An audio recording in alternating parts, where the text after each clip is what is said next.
ব্যয় এবং এই বছরের মানুষের লোক সমাগমের উপস্থিতি সবকিছু মিলে আমরা যেটা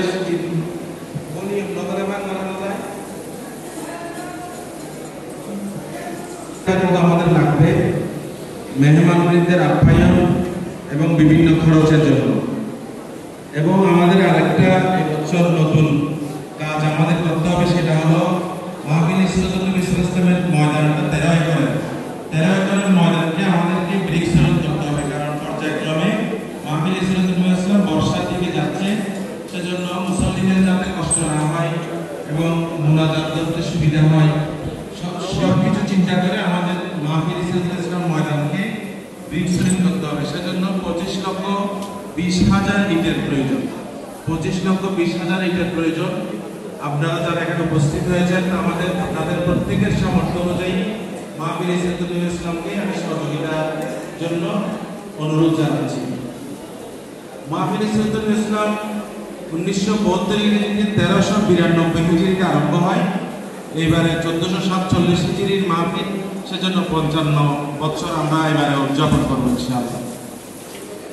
আমি আল্লাহ রাব্বুল আলামিন দরবারে সেই প্রত্যেক সন্তানদের জন্য, মানুষদের জন্য রফে দরজাত কামনা করছি, যারা বিগত 2024 জুলাই আন্দোলনে, ছাত্র জনতার আন্দোলনে শাহাদাত বরণ করেছেন।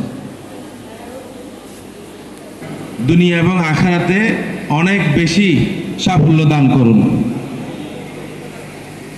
ওলিদের ধারাবাহিকতা কিয়ামত পর্যন্ত চালু থাকবে।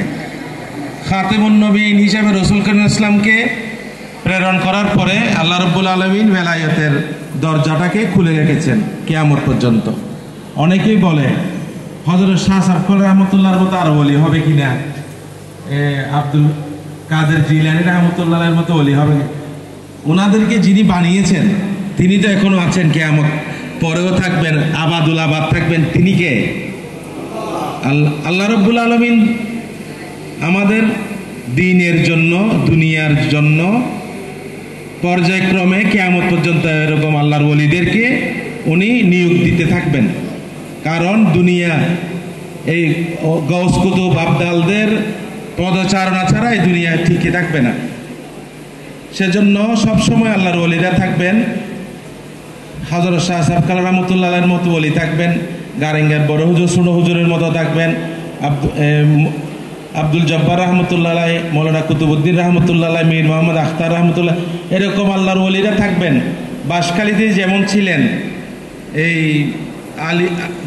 এলাহি বক্স রহমতুল্লাহ এবং শফিকুর রহমান রহমতুল্লাহ, ওনাদের মতো আল্লাহর ওলিরা কিয়ামত পর্যন্ত প্রত্যেক জনপদে থাকবেন। না থাকলে এই দুনিয়া টিকে থাকবে না। সেজন্য আমাদের চিনতে কষ্ট হচ্ছে দুনিয়ার চাকচিক্যের কারণে। দুনিয়া এত বেশি চাকচিক্য হয়ে গেছে, আমরা আল্লাহর ওলিদেরকে চিনতে পারছি না। দুনিয়াটা যদি আগের মতো, সেই চোখ আল্লাহ আমাদেরকে দিচ্ছেন না, সেই অন্তর আমাদেরকে দিচ্ছেন না। কারণ হলো আমাদের নিজেদের মধ্যে সেই চিনার মতো যোগ্যতা এখন আমরা তৈরি করতে পারিনি।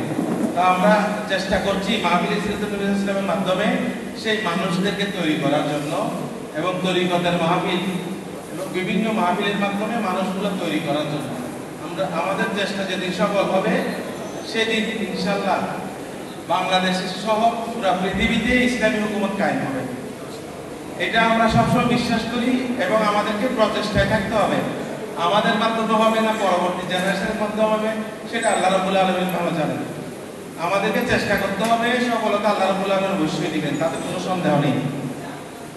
আমরা বিগত সময় যেভাবে মাহফিল ইসলামের বাধা বিপত্তির পরেও এই মাহফিল ইসলাম বিগত 54 বছর করতে পেরেছি, এটার একমাত্র কারণ হলো হযরত শাহ সাফকর রহমতুল্লাহ আল্লাহর দরবারে এটাকে এমনভাবে কবুল করিয়েছেন যে কোনো ভাবে এই মাহফিল চালু থাকবে ইনশাআল্লাহ। এটা ওনার কারামত। রাসূল করিম সাল্লাল্লাহু আলাইহি ওয়াসাল্লামের মুজিজা হলো বিগত 54 বছর পর্যন্ত ধারাবাহিকভাবে এই মাহফিল পরিচালিত হয়েছে, সেইভাবে কিয়ামত পর্যন্ত চালু থাকবে ইনশাআল্লাহ। আপনারা সবাই সহযোগিতা করবেন। আজকের এই মাহফিলকে যারা এভাবে আঞ্জাম দেওয়ার জন্য কষ্ট করেছেন, আমি নাম ধরে বলছি না, প্রত্যেককেই আল্লাহ রাব্বুল আলামিন কবুল করুন এবং আমরা যারা উপস্থিত হয়েছি আমাদেরকে আল্লাহ রাব্বুল আলামিন কবুল করুন। বিগত 54 বছর মাহফিল ইসলাতুল ইসলামকে সহযোগিতা করে যারা কবরবাসী হয়েছেন, আল্লাহ রাব্বুল আলামিনকে তাদের রফে দরজাত করুন এবং আমরা যারা জীবিত আছি আমাদেরকে হায়াতে তাইয়্যিবা সেহতে আজলা কামিলা কুলিয়া দান করুন। তার বক্তব্য দীর্ঘায়ী করছি না, অনেক রাত হয়ে গেছে। আপনাদের জন্য যে তাবারুকের ব্যবস্থা করা হয়েছে আপনারা সুন্দরভাবে সুশৃঙ্খলভাবে সেটা গ্রহণ করবেন এবং নামাজ আদায় করে আন্তরিক অভিনন্দন এবং শুভেচ্ছা জানাচ্ছি। আমাদের মিলাদ কিয়াম হবে সংক্ষিপ্ত, এরপর আমাদের সম্মানিত সভাপতি অধ্যাপক রহিমিত আহমেদ সাহেব বক্তব্য পেশ করবেন। এখন আপনাদের সামনে